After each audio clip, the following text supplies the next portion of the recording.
harking right back to last year when it was race of the season with these two, wasn't it? Andre Oliver and John Webster with that 250 mile an hour power wheelie. Oh yeah. Do you remember? Wow. Yeah, that was when the short numbers were much better for Andre.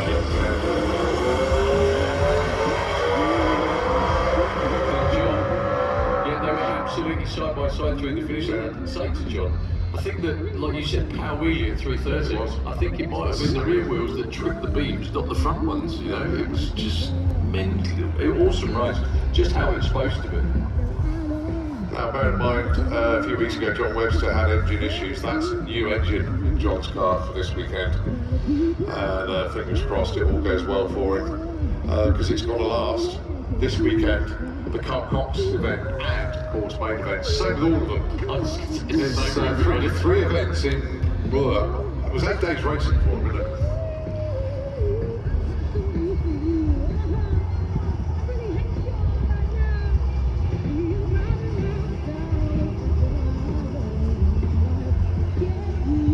Right, so both of these two did be representative runs early today. John Webster had issues off the line. Andre had big old tyre shake. Actually, it was pretty much shaking as soon as he let go of the button and going past about 100 foot, maybe 150 the car. Decided it was going to kick itself sideways and thought better of it, obviously. The one good thing is when these two race in regular Pro Mod competition, which is what they'll be doing this time next week, they have a power limiter or a boost limiter on the turbo. Nothing excites me more when Andre says, "Yeah, I've taken that off this weekend." That's in the cupboard. Yeah, we don't need that this weekend. Well, that was why he was knocking on the door at 260 miles an hour this time last year.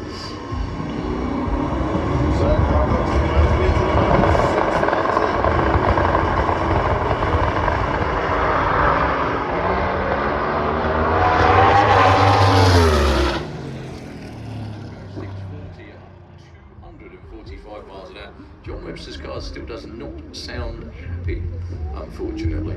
Andre shaking the tyres clearly past 60 foot, backed out of it, but thought, well, it's summer, foot down. Oh, yeah, well, yeah. Why £5? That's how it works. Salt dear, thank you very much indeed. You can have 5 kroner and like it. As long as it's not the Swedish kroner at 5 bits. I'll take 3 kroner. Yeah. Right, who's up next? It's going to be... Actually, this is really cool. Is this the 2 Corvettes? It is, side-by-side vintages of Corvettes. How can I say that? It is, yeah. Jack Williams driving around the corner with the biggest smile on his face.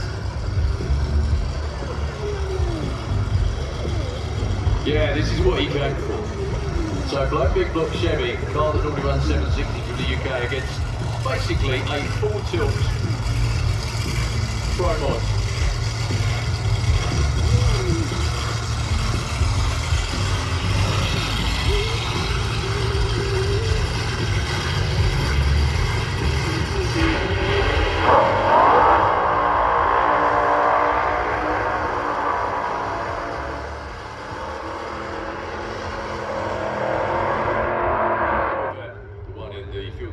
Definitely something, car that looks like an arrow, doesn't it? Everything about it says arrow.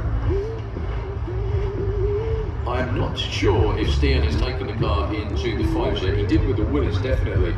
I think my worst guess is that the reason that they don't race the Willis anymore was it went like a bandit to the 8th mile and then suffered from aero. They've still got it. They've still got it. They were trying to sell it, yeah. But they may be still trying to sell it. But the back half of the racetrack, the car just didn't back half like the other cars, and they lost out on a few races like that. And thought, well, bite the bullet and get one of these Corvettes. Absolutely gorgeous car. Everything about that operation is absolutely top notch. Go and check them out at the pits.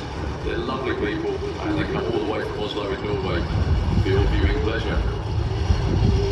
Jack Williams, on the other hand, from up north, with Evil Edna, which, as we worked out last year, was from Will-O-the-Wisp.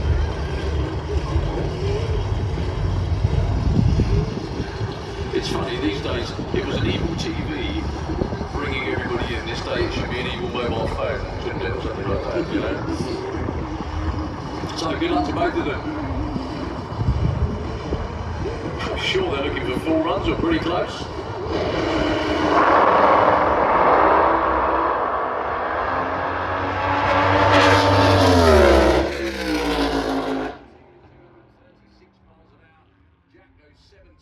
At 1:92. Stian with an incredible 60-foot time again, 0.95, leaving like an absolute bandit, but not. The reason the car's shaking is because it's not getting any wheel speed. That's the whole idea. You need to turn the tyre a little bit just to get a bit of wheel speed. But he backed out of it, nailed it again, took it all the way through to 6:19 at 2:36.